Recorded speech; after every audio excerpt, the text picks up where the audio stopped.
Got a story emailed to me yesterday afternoon. Here it is. My name is David, and for the last 20 years, I have worked as a physician's assistant, beginning in the U.S. Navy and working today for a private practice. I met my now ex-wife Chris while on vacation in Florida. We met sitting at a bar and struck up a conversation and finally exchanged phone numbers. Chris was living in Alabama at the time and was just out of high school. I was still in the U.S. Navy at the time and already had plans to stay in. I was still speaking to Chris at least 3 or 4 times a week over the phone. I was also seeing a civilian that worked for the Navy at the Norfolk Naval Base. I was at the time assigned to the main naval hospital at Portsmouth, Virginia. Gina was a great girl that I still sometimes think about. I guess you can call what happened to me with Chris as karma, because I hurt Gina because of my attraction to Chris. Chris applied to transfer to Old Dominion University and was accepted. When Chris got to Norfolk, I broke it off with Gina. Gina was upset, but accepted the situation. And several years later, married another man and moved away from the area. Chris also got a job working in Virginia Beach to help pay for her room and board. Chris was a natural blonde with a slender body build. I know I should have not been so trusting. As I look back at those times, I know I really made a bad mistake trusting her. About a year after Chris started school in Norfolk, my detailer sent me a message. I was being transferred from Portsmouth to Camp Lejeune in North Carolina. I stayed there for almost 2 years and was again transferred back to Portsmouth. I was close enough to Norfolk that I saw Chris about once every 6 weeks or so. One day while in Norfolk, I was sitting, having a meal in an open-air restaurant, when a sailor came up to me and told me Chris was cheating on me. I asked him, "How do you know this?" He scratched his head a bit and said, "Sir, I have no proof other than my word." I sure wished I had listened. I thought it was so silly. That evening with Chris, I did not even mention the conversation to her. When I got back to Portsmouth by this time, Chris was about to graduate. Chris was planning to teach school and already had a job lined up in the area. I decided to ask Chris to marry me. I borrowed one of her rings so I could get her ring size right, then bought a ring for her. Then one day I asked Chris to marry me and she said, "Yes, David, I will be your wife." I was the happiest man in Virginia that next week. We got married soon after and Chris already graduated, started working as a high school teacher in the area. I worked at a bit of a weird schedule and never could be sure at the time I finally got off work. Then I could be home at 2 p.m. or as late as 9 p.m., just depends on the workload. And if I was working in the ER, if I got home first, I cooked. If Chris got home first, she cooked and we both cleaned the kitchen. Then one day, about 6 months later, Chris told me she was pregnant. While Chris was pregnant, we made a nursery and I was so happy to be a father. Chris was just glowing then. For almost 4 months, I was able to be there when Chris was seeing her doctor. Then one day, Chris met me in the hall and asked me to not be present during the exam. This request was honored, but it felt funny. I remember walking back to where I worked and finally got my mind off that situation. That afternoon when I came home, I noticed Chris was not at home. No note and nothing that looked like dinner was being made. So I made myself some dinner. I made a plate for Chris and covered it with tinfoil and placed it in the oven. After this, I sat in the living room, reading the paper and finally watched some TV. Still no Chris. I decided to send her a short text, no reply. I gave it some thought but realized if I started looking for Chris, she could come home and I would not know it. So I said, okay, she is a big girl. I am going to bed, but I was mad as hell. When I got into bed that night, about 2 hours later, Chris came home. I was awake when she tried to be quiet as she got undressed. I flipped on the lamp and asked her, "Where did you go?" Chris angrily snapped back at me saying she would not be interrogated like a common criminal. After she got to sleep, I quietly packed some clothes and slipped out of the house. I drove over to a hotel near the base and registered for a room. That next morning, Chris called me and apologized for what happened. I said, "We can talk about it tonight." I went back to work. I also did not go home that night. I went back to my room, turned my phone off. One of the duty nurses knew where I was staying and my room number, but was told not to tell anybody where I was. I did not enter the hospital normally through the lobby. Chris was sitting in the lobby waiting on me. I see her as I walked close by. I went directly to my boss and asked him if I could take some time off. He said, "Take the day, but stay close by because I might need you." I did not say anything to Chris and left the hospital and returned home. I was on the couch taking a nap when I heard Chris pull up in the driveway. I was half expecting fire and brimstone, but Chris came in and said she was sorry. She spent that day alone, thinking about her life and being a soon-to-be mother. The only problem was the request to stay out of the exam room, followed by my ignored text that I later confirmed she got. I did not fully believe her. However, like the senpai was, I forgot about it all. And Chris, until her delivery, never asked me to stay out of the exams. By the time the baby was here, my parents were also here. My in-laws were staying with us and my parents were staying in a hotel. My father is now a retired thoracic surgeon, and they were staying in one of the most expensive hotels in the Norfolk area. When Katie was born, I was just so glad it was all over. I was not paying all that close attention to the baby. Then about 20 or so minutes after the delivery, both sets of parents saw Katie for the first time. It was my father-in-law that first noticed something was not right. Then my father's face was white as a sheet. Katie was part Asian. My parents and I left the room. And by this time, my mother was in tears and my father was so angry. He could have chewed metal and spit it out. My parents said they had no interest in Katie, was glad she was healthy and left. To this day, they have never seen her again. I remember crying as I walked to a break room for a cup of coffee. I was there when Chris's dad found me. It's funny. You hear all these stories when men say their little girl can do no wrong. Not this man. He also got a cup of coffee, told me Chris's mom was looking after her. He told me directly, David, do not sign that birth certificate, unless you are willing to be that little girl's father. I made sure the proper people were notified. I was not Katie's biological father. Chris's parents stayed near Chris that night and about midnight returned back to my home. They had taken photos of the baby and asked me if they could use my PC to upload them. I said yes. I then went to bed. I don't know which one it was, but one of Chris's parents told her to leave me alone that night. I did go up to her room that next morning. Chris was not in a good mood at all. I told her to wait on her parents to take her home. I was going back to work. I lied. I went that morning and rented a small storage unit and packed all my things. My parents helped me. By the time Chris got to the house, my stuff was gone. I never entered that house again. In the coming weeks, I decided I was getting out of the Navy. I applied for and was hired by one of the physicians that worked with my father. 6 months later, I was no longer in the U.S. Navy or Virginia. I hired a very good lady attorney who also had a good private investigator on retainer. In the coming months, I discovered everything there's to know about Chris's AP. He was a son of an Air Force fighter pilot and his Filipino wife. Brad was a cop that worked in the same area where Chris taught school. My father told me to talk to Chris and give her the divorce papers. Don't just have her served. So, I decided to see her at a place on the Norfolk Naval Base and gave her the papers. I advised her to hire an attorney. I also told her that within the next 30 days, I was no longer going to be in the U.S. Navy. She was going to lose all her military medical care, and really needed to get her insurance from her job. As I was leaving, Chris grabbed my hand and was weeping as she asked me to sit down. First, she told me that she was not going to fight me on the divorce. She again apologized for not allowing me in that exam room that day. She was asking the doctor about a prenatal DNA test. Chris never said if she got one. My attorney was able to pull some strings and got me a hearing date so I could get out of Virginia quickly. I was out of the Navy by that time, and my parents were helping me out with housing until that hearing was finished. The day of the hearing came and Chris brought Katie with her. Her parents were there as well. When the clerk called the case, I walked up to my place and Chris walked to hers. Our attorneys both were speaking to the judge. Here is where things go surreal for me. My attorney showed the judge photos of Katie and me. She also had the private investigator tell the judge what he discovered. The judge asked me if I was sure this is what I wanted. I said yes.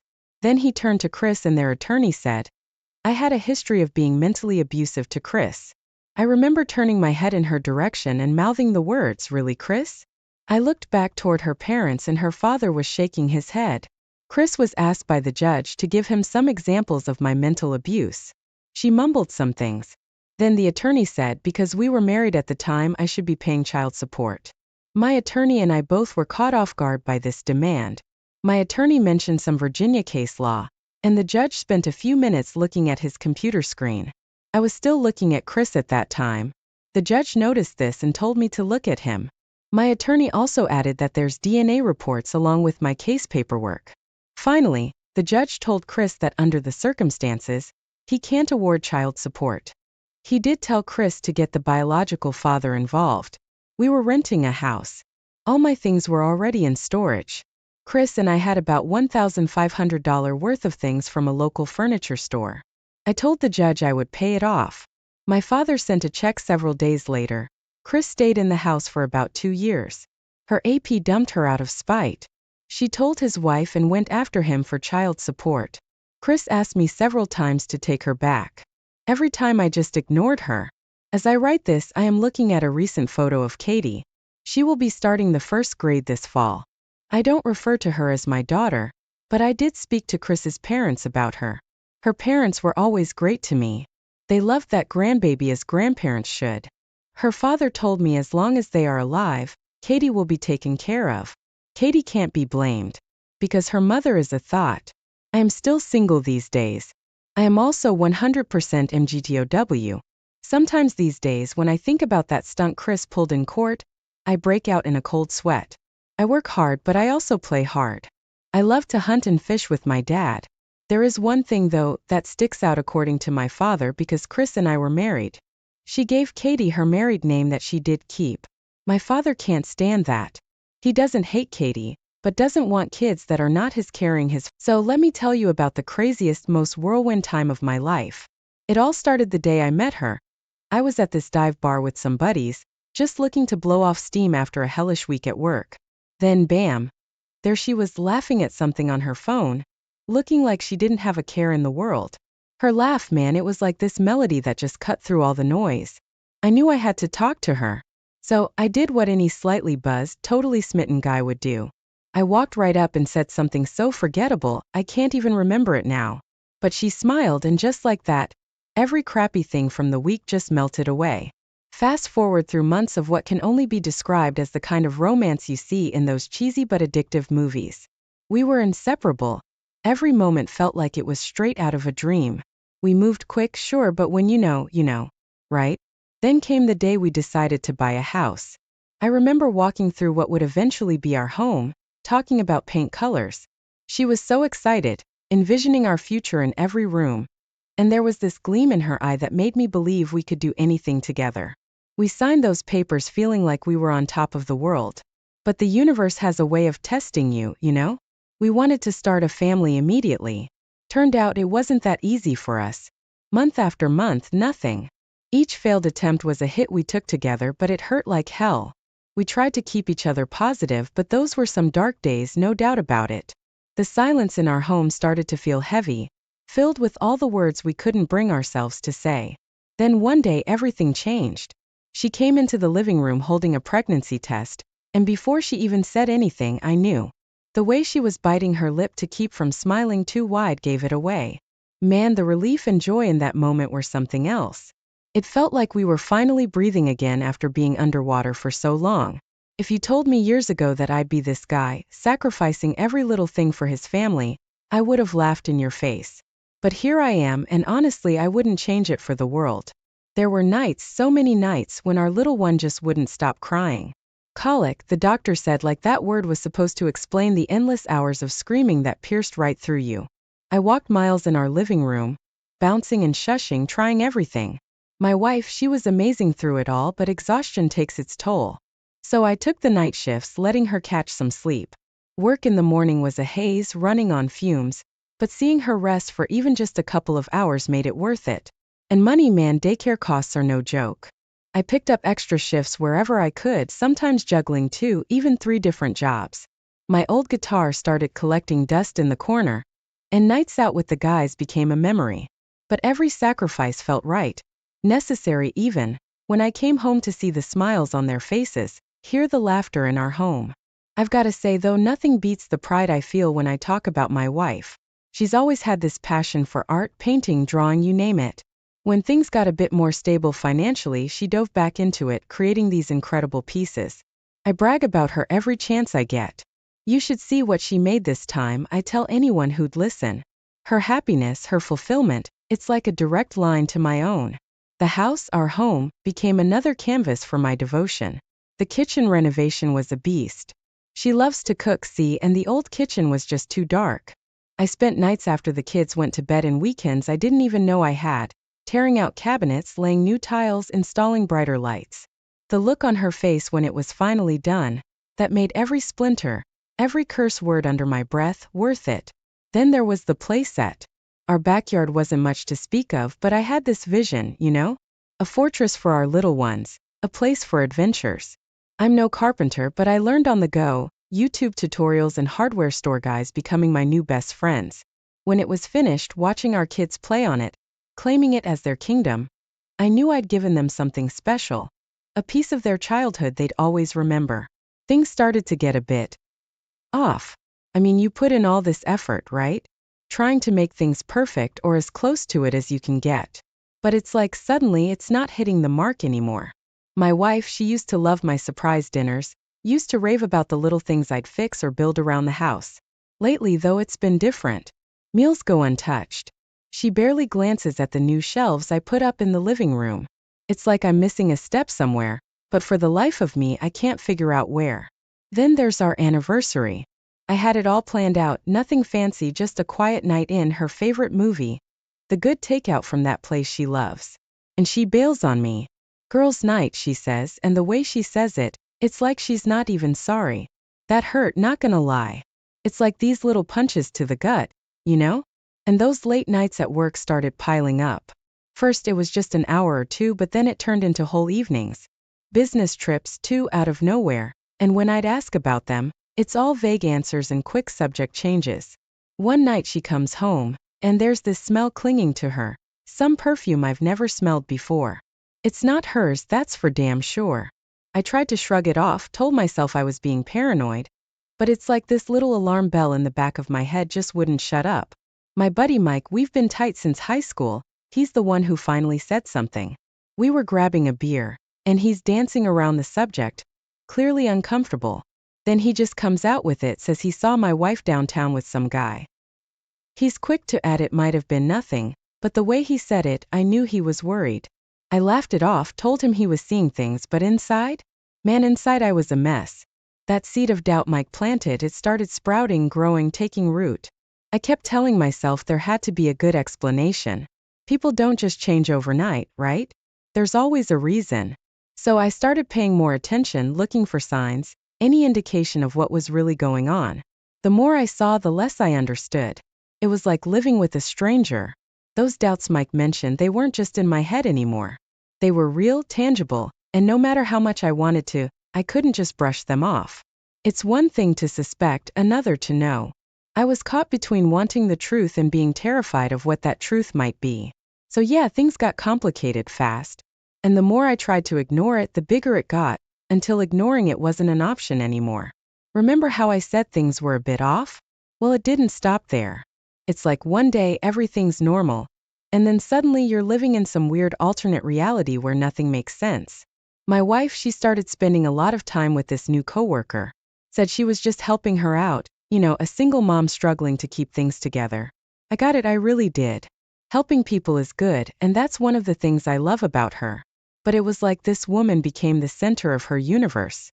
Constant texting, even when we were supposed to be having family time. I'd catch her smiling at her phone like it contained some kind of secret only she was in on. So I brought it up one night, trying to be as non-confrontational as possible. I said something like, "Hey, seems like you're really invested in your new friend, everything cool?" And man, the way she flipped it on me. Suddenly I'm the bad guy, controlling and mentioning it. It's like she had an answer ready, turning my concern into an attack on her character. That conversation left me feeling like I was the one losing it, questioning my grip on reality. And that's when the emotional toll kicked in. I couldn't sleep just lying there, running that conversation and 100 others through my head, trying to figure out where it all went wrong. I started snapping at the kids for the smallest things, stuff I'd usually laugh off. They didn't deserve that, they were just being kids, and here I was, turning into this grouchy monster I didn't even recognize. Then there was the home project, this big joyful thing I'd started when things were good. It was supposed to be this amazing surprise, a testament to our family and the love we shared. But now it sat there, half finished, a glaring metaphor for our crumbling relationship. Every time I looked at it, It just reminded me of better times, making it even harder to muster the energy to complete it. The whole situation felt like I was drowning, struggling to reach the surface, but every move I made just pulled me deeper. It was like living with a stranger, one who knew exactly what to say to twist the knife a little more each day.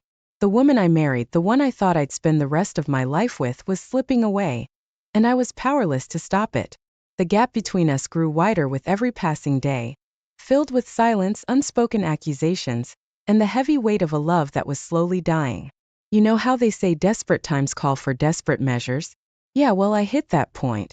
Sleepless nights and endless doubts drove me to do something I never thought I'd do. I hired a private investigator. Just typing that out feels surreal, like I'm talking about someone else's life. But it was me, sitting in a dimly lit office, feeling like a character in a bad detective novel, explaining why I needed someone to follow my wife. The day I got the results was a day I'll never forget. The PI handed me this manila envelope, and my hands were shaking as I opened it. Inside, photos, too many photos. There she was with someone I knew all too well. My stomach knotted up as the reality of it all sank in. It wasn't just anyone she was spending all this time with, it was my best friend's wife. The betrayal, man, it cut deeper than anything I'd ever felt. Our families were close, we did everything together. And here they were behind our backs, tearing everything apart. Confrontation was inevitable. I couldn't just sit on this, let it eat away at me. So I waited for her to come home one evening, and the moment she walked in, I just lost it. The photos, the evidence of her lies, I threw them at her. It was like watching a house of cards collapse. First, the shock, then the lies trying to take shape, but eventually they just crumbled into this cold defiance. The truth was out, and there was no going back. The fight that followed was brutal. Not physically, but emotionally, it was a war zone. Every hurt, every suspicion, every moment of doubt, it all came pouring out. And her? She didn't even deny it, not really. It was like once the initial shock wore off, she just accepted it, and that acceptance?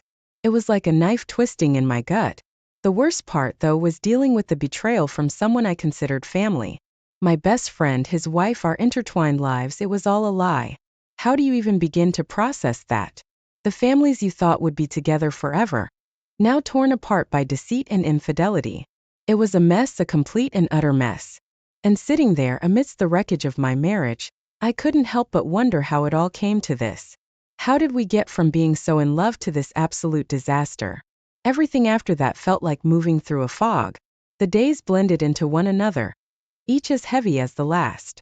I was going through the motions trying to figure out what came next, not just for me, but for our kids, our families, our friends.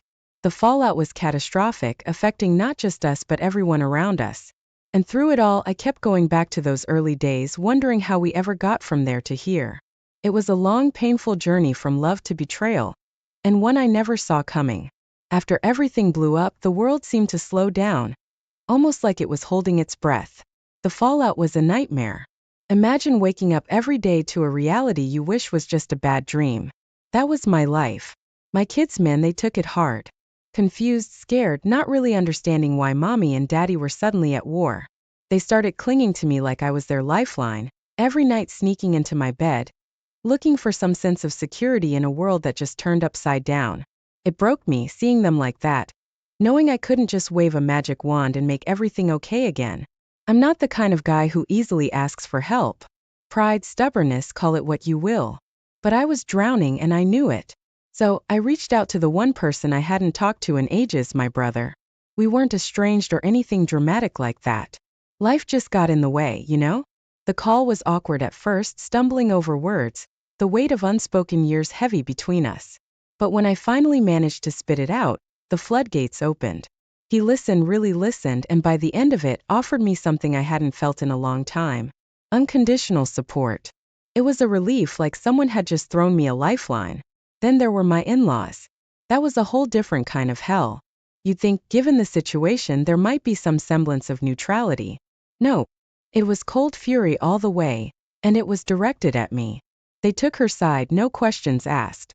It was like all the years we spent as family, the holidays, the birthdays, they meant nothing. I was the villain in their story, end of discussion. That hurt more than I expected it would. It wasn't just the loss of my wife. It felt like I was being cut off from a part of my life that I had come to cherish. Navigating this new reality was like walking through a minefield. Every step, every decision was fraught with potential disaster. But with my brother's support, I started to find my footing. It wasn't easy, and there were days I thought I couldn't go on. But I did, for my kids, for myself. I had to rebuild, had to show them that even when life knocks you down, you get back up, you keep going. The whole ordeal was a lesson in humility, in the importance of family, and in the often painful reality of love and loss. It was a chapter of my life I never saw coming, one that tested me in ways I never imagined. But through it all, I found strength I didn't know I had, and a resilience that surprised even me. Life, as they say, goes on. And so did we, one step at a time, into a future uncertain but faced together. There's a moment, a turning point, when you realize that playing the nice guy just isn't going to cut it anymore. That moment for me came crashing down with all the subtlety of a sledgehammer.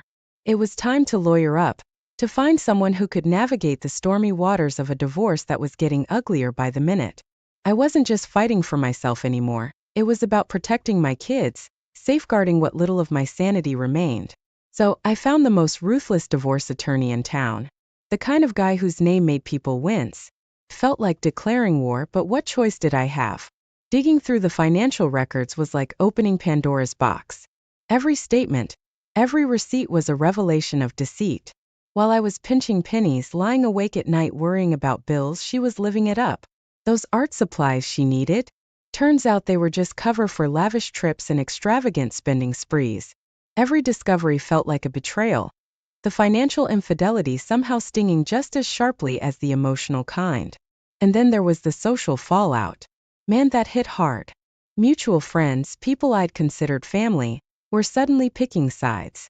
It's one thing to go through a personal crisis, but it's another to realize that private agony is now public spectacle. Whispers at the kids' school, once friendly faces now either awash with pity or looking away in judgment. It's like we've become the latest gossip, our pain a source of entertainment for others. It's weird, you know? You live your life thinking you're part of a community, believing in the bonds you've built. But when the chips are down, you see things for what they really are. Some friends stood by me, true, but others? Well, let's just say I learned a lot about people during that time. The whole experience was isolating. The loneliness compounded by the realization that those I thought had my back were actually on the sidelines, watching the spectacle unfold. Facing the lawyer, uncovering the secrets, dealing with the social backlash, it was like navigating a minefield blindfolded. Every step was fraught with danger, the potential for new explosions lurking with every piece of uncovered truth. But amidst the chaos, there was a strange sense of clarity. The illusions of my former life were stripped away, revealing a stark landscape that I now had to navigate. It was daunting, sure, but there was also a sense of liberation in facing the reality head-on. The battle lines were drawn, and while I never wanted this war, I was now fully engaged. It was about more than just ending a marriage, it was about fighting for a future, for my kids, for the chance to rebuild from the ashes. And as daunting as that prospect was, there was also a flicker of hope, because sometimes, it's only when everything falls apart that you find the strength to start putting the pieces back together. In a twist I never saw coming, she reached out to me, my best friend's ex, the other victim in this twisted saga of betrayal. Honestly, I was hesitant at first. What more was there to say? But there was something in her voice that resonated with me. A shared pain that needed voicing. Maybe even a shared need for closure. So we met, two betrayed souls seeking answers in a sea of lies. The conversation was raw, emotion stripped bare. We weren't looking for revenge, just some semblance of understanding, a way to make sense of the senseless. It was cathartic in a way, acknowledging our shared ordeal, validating our pain. The kids, though, they were my main concern. They had questions, so many questions. Why isn't mommy living with us anymore? When is she coming back? How do you answer that without shattering their world? I did my best to protect their innocence, to explain things in a way that wouldn't leave scars. But every question was a dagger, a reminder of the fractures in our family that might never fully heal. Then there was that night. The night when the weight of it all just crushed me. I was alone, the kids asleep, and the silence was deafening. I found myself in front of our wedding photo, and the dam just broke. I sobbed. Cursed at the smiling faces in the picture that seemed to mock my current misery. Doubts crept in, gnawing at me. Was I good enough? Could I have done something differently? It was my lowest point, a moment of utter despair. But life has a way of moving forward, whether you're ready or not. The custody battle was brutal. Accusations flew, aimed to wound, to discredit. She played dirty, using tactics I couldn't believe the person I once loved would stoop to. Parental alienation, false accusations, it was a nightmare. There were moments I thought I'd lose everything, moments when hope was just a flicker, nearly extinguished by the relentless onslaught. Then came my unexpected ally, my sister. Always quiet, always in the background, suddenly she was my rock. She stepped up in ways I couldn't have imagined, taking on childcare, diving into legal research, uncovering loopholes I didn't know existed. Her support was unwavering, her resolve steel. Without her, I don't know how I would have made it through. The courtroom reveal was like living the betrayal all over again, but publicly, painfully. Every lie, every deceitful act was laid bare for all to see. It was humiliating, yes, but it also steeled my resolve. I had to fight, not just for me but for my kids, for the truth. Justice, when it came, was a bittersweet victory. I secured primary custody, a financial penalty against my ex, and a restraining order against the man I once considered a brother. It wasn't fully satisfying, but it was something, a foundation to start rebuilding on. The aftermath was a strange mix of emptiness and resolve. The house felt different, quieter, but there was also a sense of determination in the air. Every task, every chore became a step towards something new, a future built just for me and my kids. The road ahead was long, filled with challenges and healing, but also possibilities.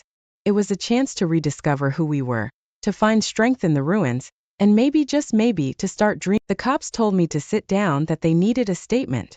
I couldn't focus on anything but the clock. Tick, tick, tick. Every second felt like an hour with her gone. We understand this is difficult, sir, some lady officer said. But we need to know exactly what happened. What happened, that's the thing.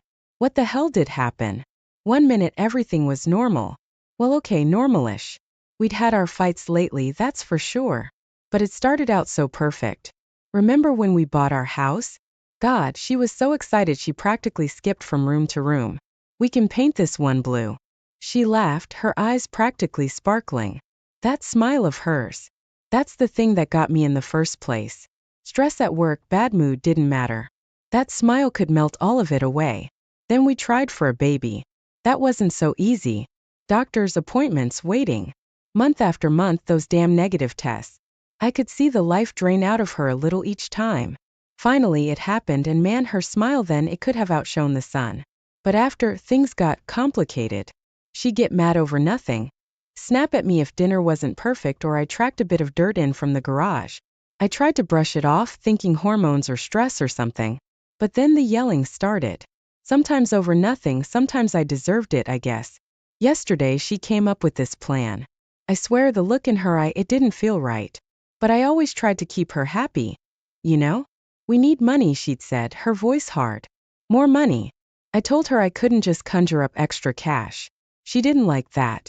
She told me to wait, that she had it figured out. Then she just left, didn't say where. I paced the house feeling jumpy, a bad feeling in my gut that wouldn't go away.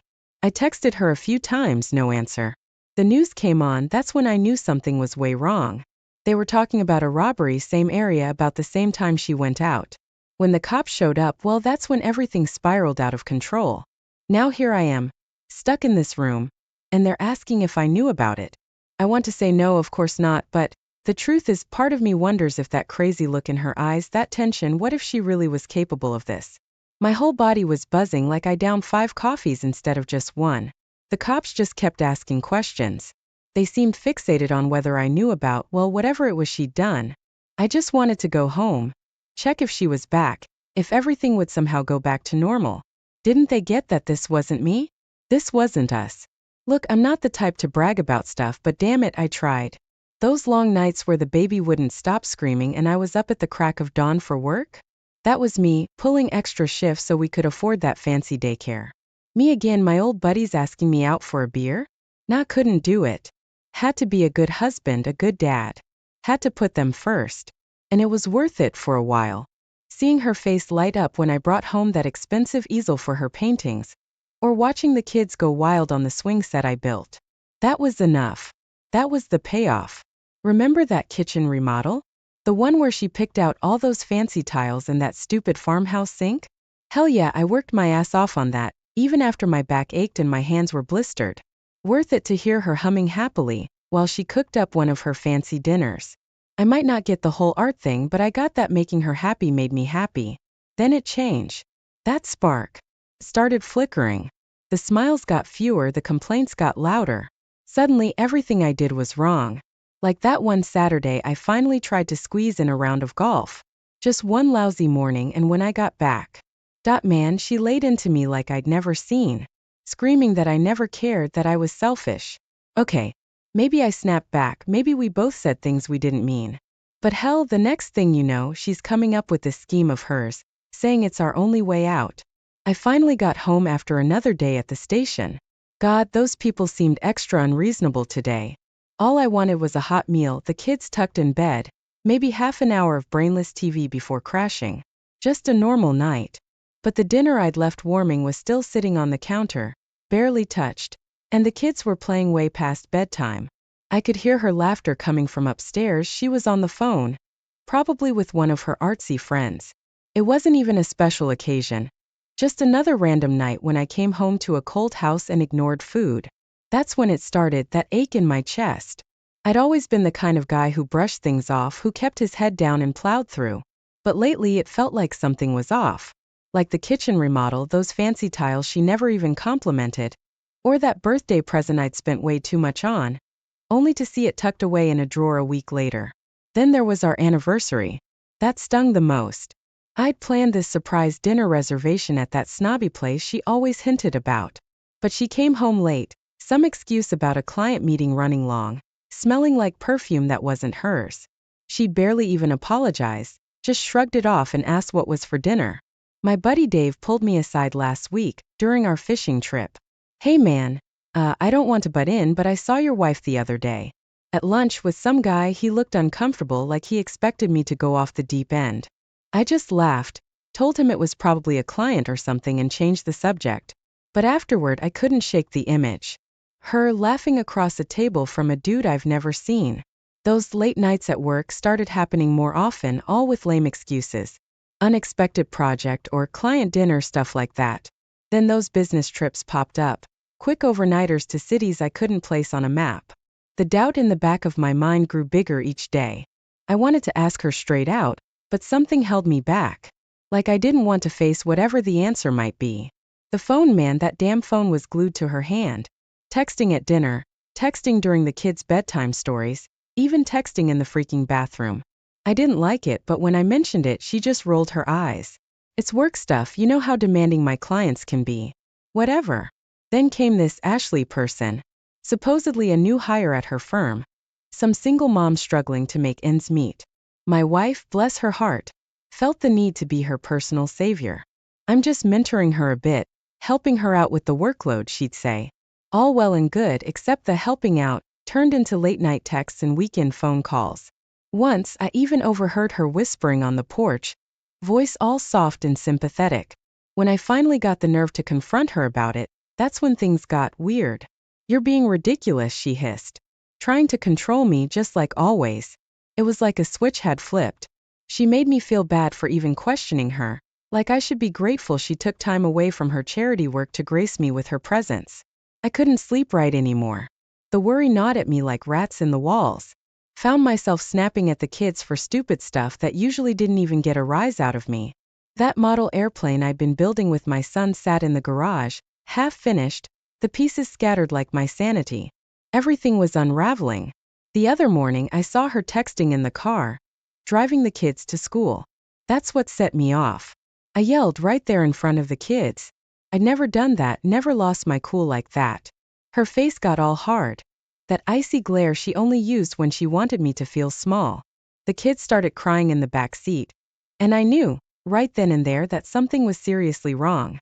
Seriously wrong. I couldn't take it anymore. The phone calls, the late nights, the lies piling up like a stack of dirty laundry. This wasn't us, this wasn't how things were supposed to be. So, I did something I never thought I would. Found one of those shady ads in the back of some free newspaper, you know, the kind, discreet investigations, results guaranteed. Sounded desperate, but I figured, hell, I already was desperate. The guy the first met with was this sleazy type, office in some rundown part of town. He looked me up and down, probably sizing up how much he could squeeze out of me. Didn't matter, I just needed answers. I showed him a picture of my wife, told him I wanted her followed, gave him what little I could scrape together, and waited. The photos came a week later. Thick manila envelope shoved under my door when I got home from work. My hands were shaking so bad I could barely open the damn thing. There she was, clear as day, getting into a car in some supermarket parking lot. Not her car and the guy driving. Well, I'd be damned if it wasn't Matt. My best friend Matt. I went home, I wanted to throw up, to scream, to smash something. But I just stood there in the kitchen, the picture spread out on the counter, like I was some character in a bad movie. When she walked in that night, humming that same stupid tune she always did when she was feeling good, I couldn't hold it in anymore. I slammed the photos down in front of her. I don't even remember what I yelled, something about lies and betrayal and Matt. Her face did that thing, the way it twists when she's cornered. First the denial, then the anger. How dare you? And you're spying on me like I was the bad guy here. But I wouldn't back down this time. Finally, it all came spilling out. Ashley, Matt, the affair that had been going on for months, maybe longer. My whole world started spinning. It took everything I had not to collapse right there on our perfectly tiled kitchen floor. Turns out their families were tight too. Soccer games, barbecues. All of it while they snuck around behind our backs.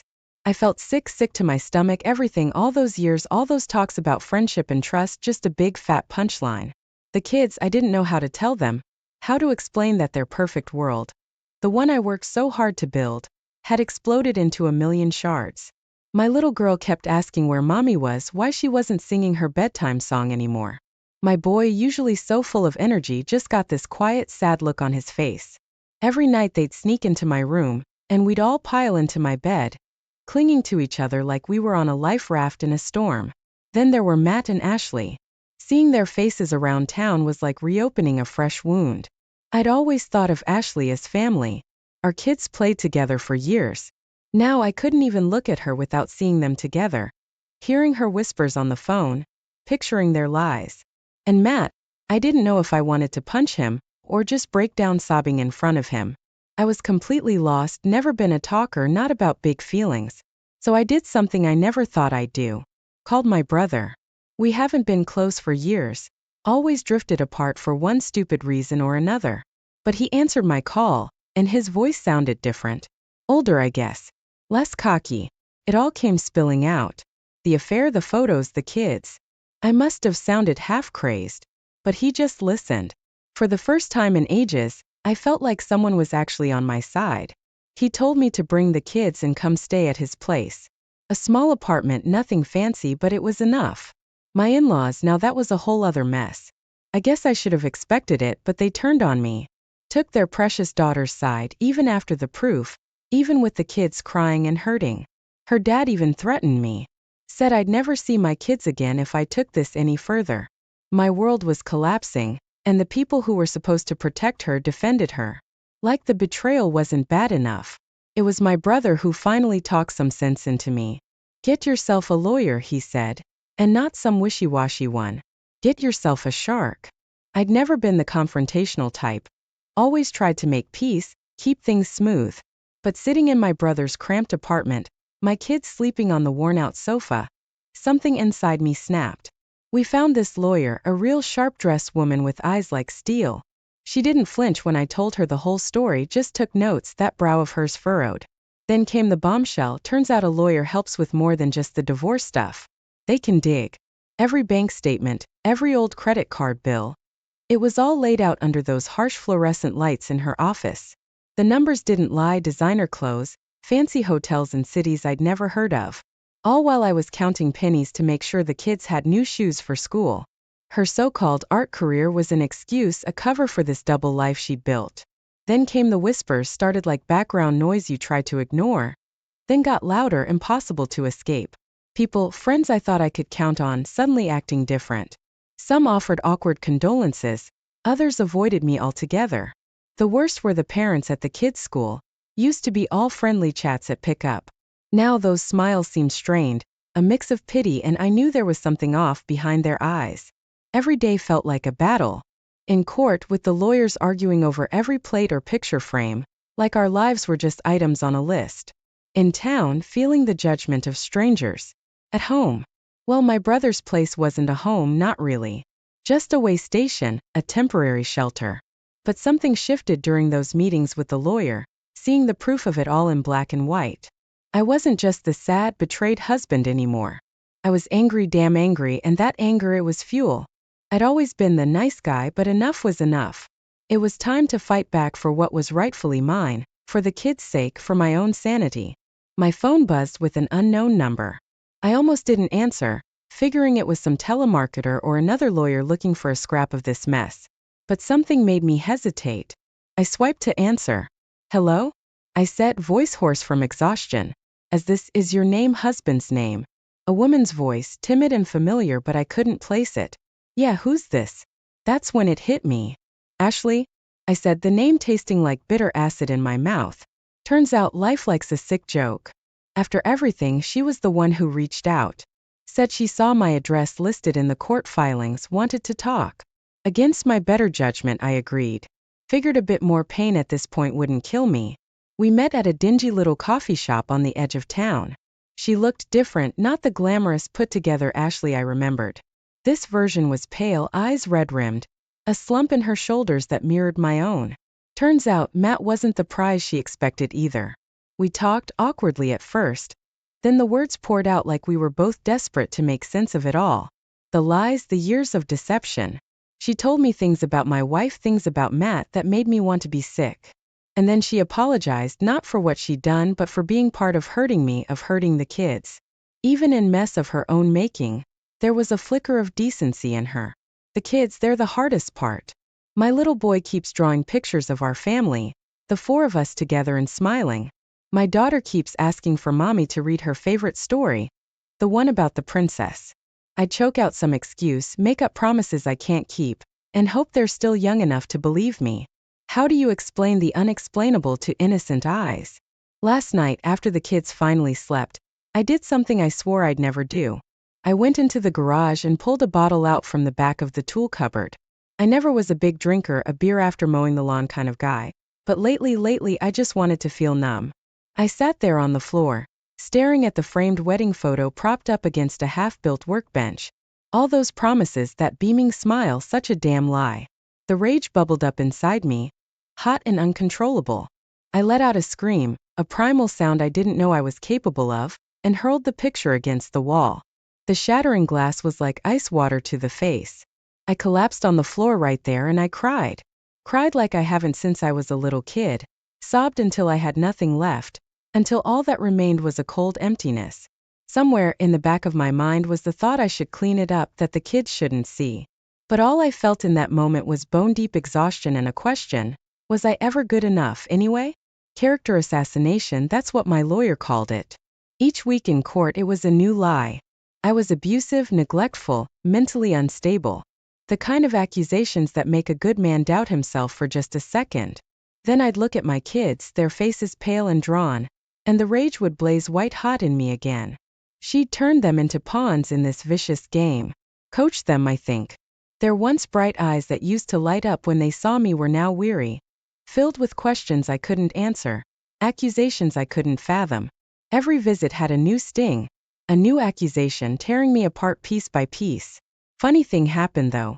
My sister, who'd always been quiet, barely a voice in our family, changed right before my eyes. She wouldn't stand for it. Started dropping by every morning to help with the kids, her no-nonsense voice cutting through the chaos. Eat your breakfast, she'd tell them, not asking but not mean either. At night, she'd put on her glasses and go to war with my lawyer, scouring the paperwork with a look that could make a grown man squirm. The trial, it was hell. Having to recount the worst moments of my life for a room full of strangers.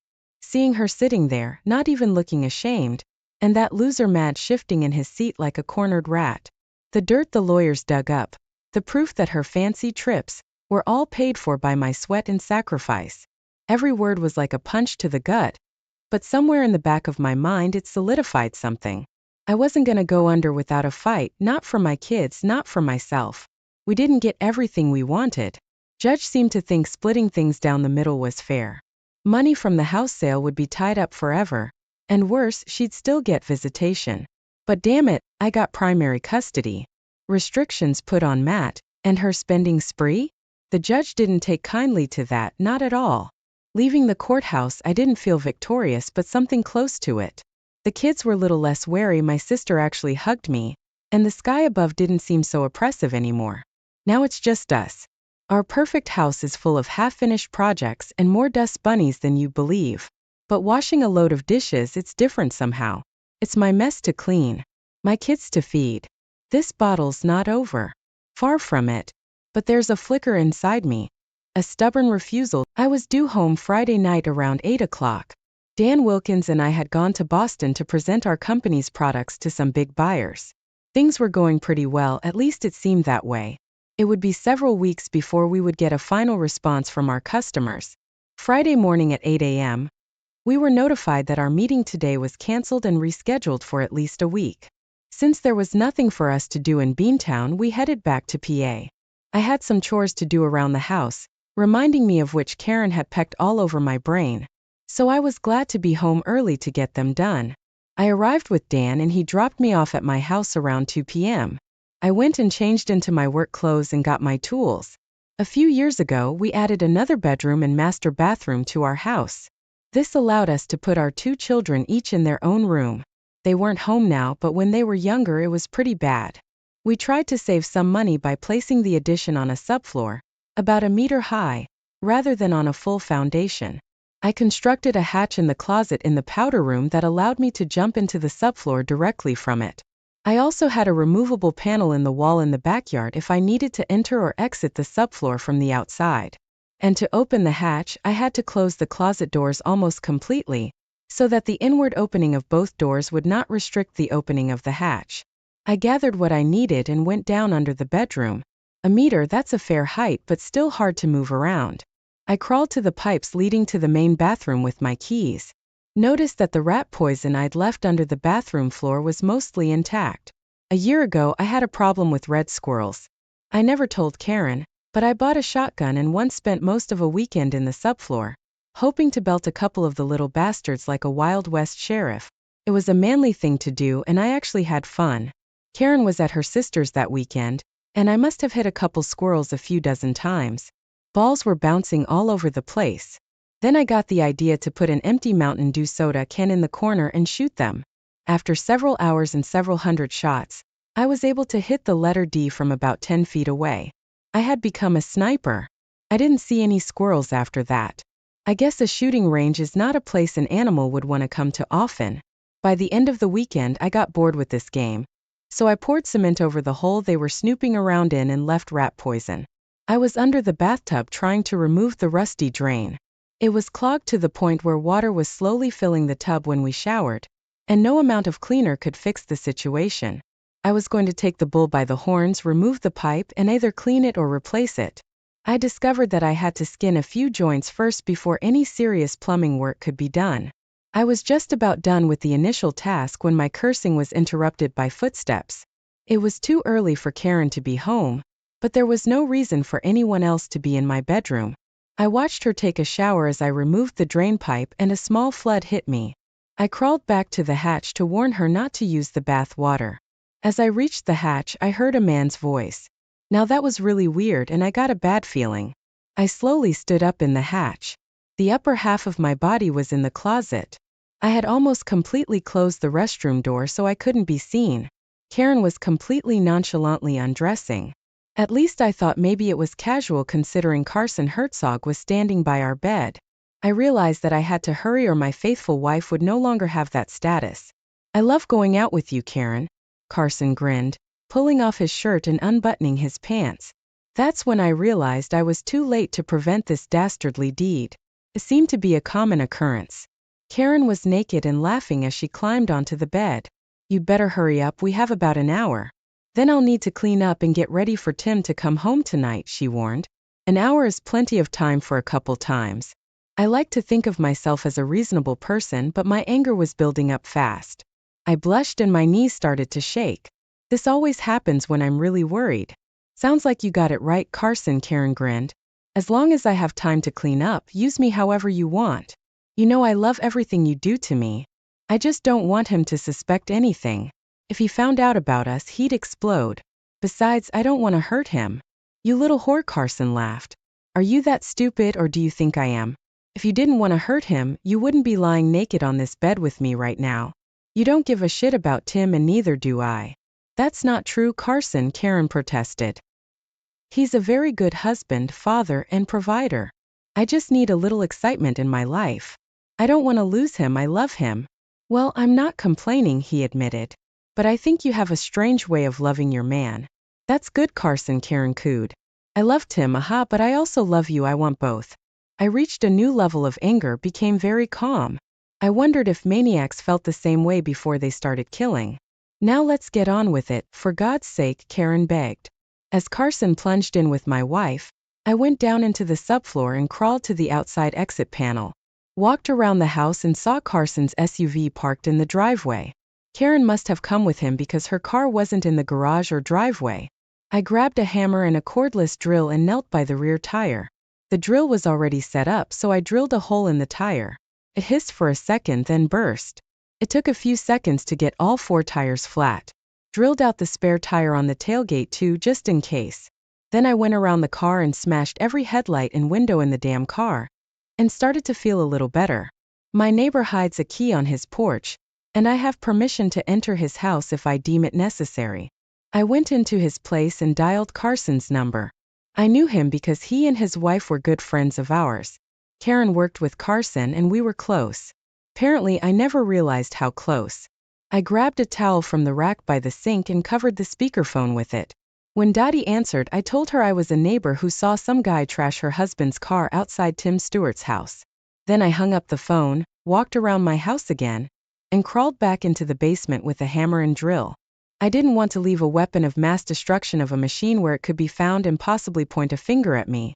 I realized now that there was no logic here. Who would be the first suspect? An angry, resentful husband. My car was wrecked in my driveway. I crawled over to the ledge where I kept my shotgun and pulled it out of the sealed plastic bag I used to keep it clean and dry. Our phone rang several times, but I knew Karen was too busy to answer it. The auto reply recorded something, but I couldn't make out the message left. It must have been Dottie, though. Her next move would be to drive the few blocks to our house. As I crawled up to the hatch, I heard groans and grunts all around. I stood in the closet and surveyed the mise en scene through the opening in the bathroom door. Carson and Karen were doing it doggy style, and they were both close to finishing. I was about 10 feet behind him. Somehow I knew I would hit the target as I raised the shotgun. The shot hit his compressed scrotum with a distinctly audible smack. He screamed and lunged forward reflexively, I think. Karen's head slammed into the headboard with force. Damn, that must have hurt. Still, that pain paled in comparison to the pain Carson felt. As I covered the door in the opening, I could see him jumping, screaming, and clutching his balls. I quickly put the gun back down, crawled outside, put the panel back in place, and walked across the backyard. I kept walking until I got onto a neighborhood street, and walked a few blocks to the local pub. I felt like I had earned my way to a few beers. Well, how many guys in the world can shoot so aptly? Sipping a cold Yangling, I imagined the chaos that was going on a few blocks from the hotel. It was about 5 when my cell phone rang. It was Dottie. It was Dottie. Where are you, Tim? She asked. We're driving through Connecticut on 84, I lied. Why do you ask? I'm at Wilson Hospital. Carson is in surgery and Karen is in the emergency room, Dottie replied. What the hell are you talking about? I blurted out. I was really surprised. Had they been in a car accident? No, it's more complicated than that. I really can't tell you much over the phone. They just want to monitor Karen for a few hours to make sure she doesn't go into a coma or something. She has a concussion. I just wanted you to know where she is so you don't panic when you get home. Thanks, Dottie. I don't usually panic when Karen's not home. I appreciate you calling me. I'll stop by the house to get my car, and I'll drive to the hospital. You'll see Carson's car in the driveway. It's all wrecked and the tires are flat. But I think you can drive around it, Dottie said. Okay, sounds bad though, I told her. If I have to, I'll take Karen's car. Her car isn't there, Tim. It's a long story and I don't want to tell it over the phone. It's just a warning and I'll talk to you when you get there. I hung up the phone and thought about the situation. I was very upset because I didn't expect them to be admitted to the hospital. I wondered if the chickens would come home to sit with me. As darkness fell, I made my way back home. There were cars stopped near my house and several people wandering around. They were all puzzling over the mess in my driveway. I left the sidewalk, walked through the yards, and entered the house through the back door. I went into the bedroom to change. There seemed to be a riot going on in there. The lamp and table were overturned. Clothes were strewn about, some blood on the carpet. I realized I must have cut a vein in Carson's old ball sack. I grinned, remembering him dancing around the room, clutching his testicles and screaming. He'd had my wife, and as far as I knew now, it turns out he'd fucked me too. He was still lucky I didn't have a .38 in there. When a man decides to make a cuckold out of another man, he better be ready to pay the bills. I arrived at the hospital around 8:30 p.m. and went to the emergency room. Damn vultures, they greeted my arrival with great pleasure and relief. I spent another 15 minutes filling out forms and confirming insurance. Why the hell is everything written in Spanish? This is the US and we speak English here, at least it sounds like English. Finally, I was led to Karen. I was surprised at how pale she looked. She smiled weakly at me, then looked at her hands, fidgeting with her fingers. Are you okay, Karen? I asked. Are you in a lot of pain? My head hurts, Tim, but the doctors are being cautious. They want to make sure there isn't a brain bleed or something. I'm feeling better and better, Karen replied. You didn't happen to bring me any clothes, did you? She asked. I'm going to be discharged soon. No, Karen, I didn't bring anything. Can't you just wear what you were wearing when you came here? I asked rather cruelly. Where are your clothes? I wasn't wearing any clothes. I must have fallen and hit my head in the shower. The last thing I remember, I was getting ready to take a bath. Then they loaded me into the ambulance. I wasn't wearing any clothes, she screamed. It was very embarrassing. I bet it was, I agreed. What the hell happened to Carson's car? Why is it parked in our driveway? And where's yours? Why is our bedroom all trashed? What happened to Carson? I can't remember anything, Tim. Please don't ask me any more questions, Karen begged. I have a headache and I'm nauseous. Me too, I agreed when my irritation with her became almost obvious. Why don't you just get some rest? I'll be waiting to take you home when the doctors say you can leave. With those words, I turned around and went looking for Dottie. I found her in the intensive care unit. When I approached her, she smiled grimly at me. He's feeling much better, Tim. They had to remove his left testicle, but he's resting comfortably now.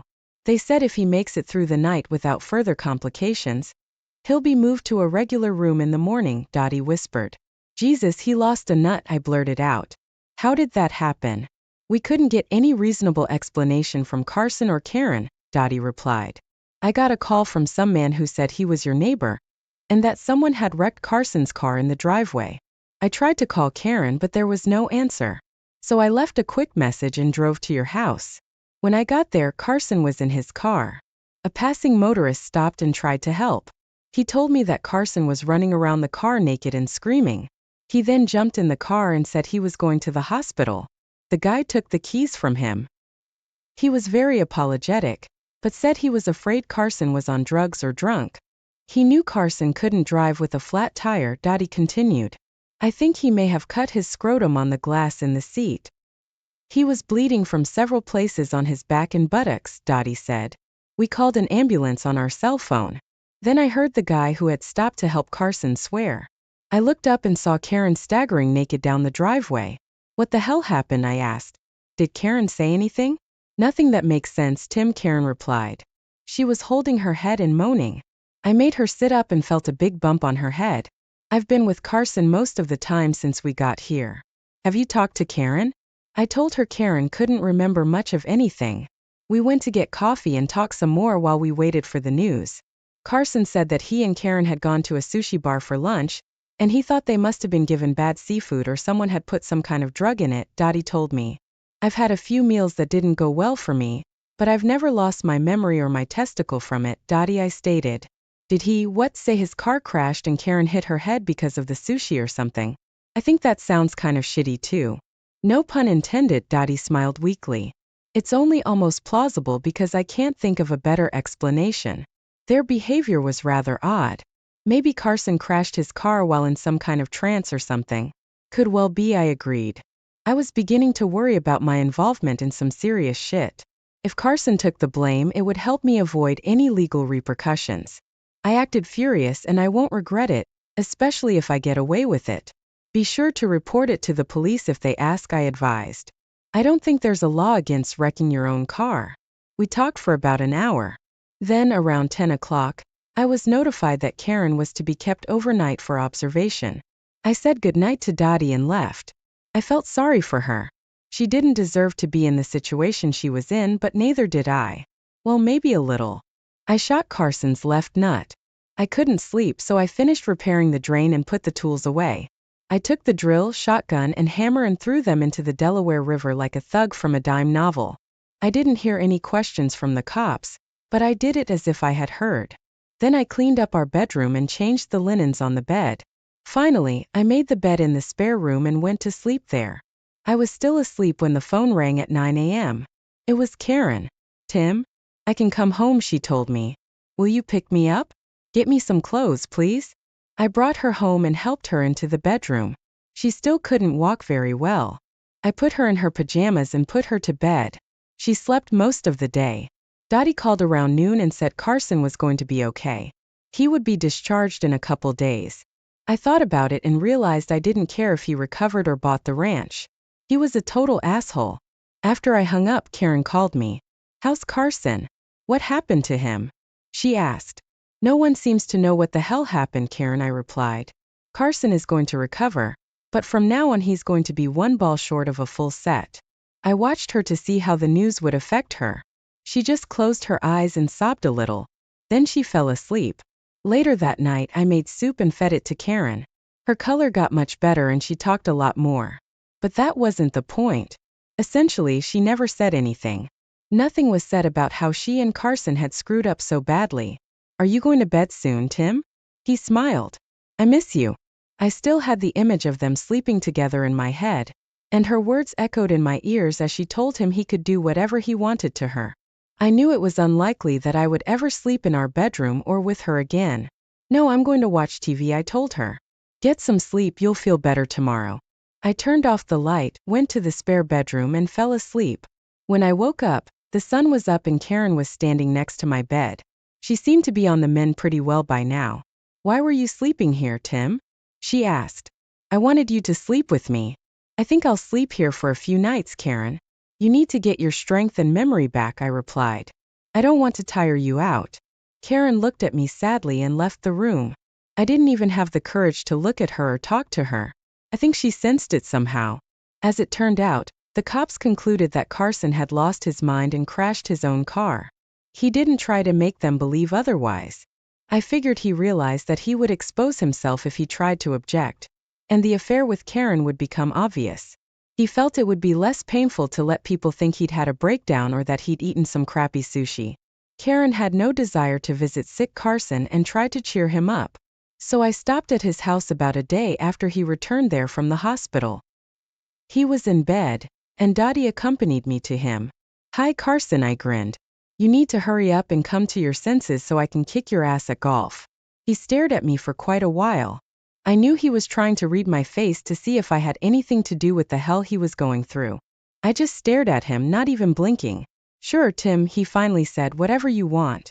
It was obvious he'd lost his swagger and confidence. I realized that losing a nut makes a man nervous. He becomes more cautious and reasonable. Karen didn't come into work until Tuesday. I dropped her off because her car was still parked there. She didn't try to explain to me at all how it happened when she was home, and must have noticed that I didn't bother to ask again after that first night in the hospital. I was trying to decide if I had overreacted then, and if I should try to make things right with Karen. I had put a lot of time and effort into her. I thought we had a good marriage, right up until the day Carson slept with her in our bed. Mistakes happen, and many marriages have fallen on hard times. The next day after work, we were sitting at the kitchen table. I was going through the mail when I saw a letter from the hospital. In a nutshell, it said that Karen had gonorrhea and I should see a doctor and get tested. and she should start treatment immediately. I read it twice and handed the letter to Karen. I realized I shouldn't be surprised. Carson had made statements over the years about his tastes in women and his attraction to them. I had thought at the time that they were just talk. Now I realized he was telling the truth. He was a real shit. Then I smiled to myself, remembering that he was a one-nut crazy shit. Meanwhile, Karen was digesting the information from the letter. I could almost read her mind. Was there any chance that I was the one who had caught the disease and passed it on to her?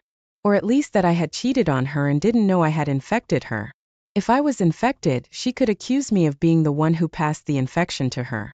The joker in this deck was that I was never even close to cheating. And if I did, it was from a loving, faithful wife. Well, it looks like you brought home more than you planned from one trip, she grinned. No wonder you slept in the spare bedroom. After that cheeky request, my mind was made up. She wanted me to get infected so she could win the game. It didn't seem to occur to her that I may have been faithful to her. We all tend to attribute our character traits and logic to others. If we steal, we believe others steal.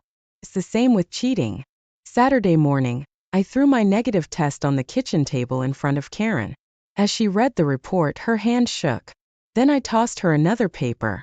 It stated that I had filed for divorce. For the first time in a long time, Karen showed some normal emotion, begging me to reconsider my decision. She told me that she had fallen victim to Carson's seductive charms, but that she loved me, only me. My cell phone rang and I answered it. Karen stopped yelling as I spoke. It was Dottie. Tim, I got the report from the hospital the other day about why Tim lost a testicle, well, other things. I tested positive for gonorrhea. Did you too? She asked. What about Karen?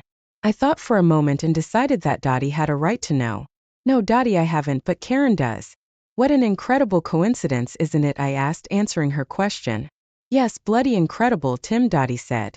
I'm already in treatment and I've decided to get something over with. I'm divorcing that one-nut bastard. By the way, Tim, do you happen to have a shotgun? I've got some packing to do, Dottie. Good luck to you, I said.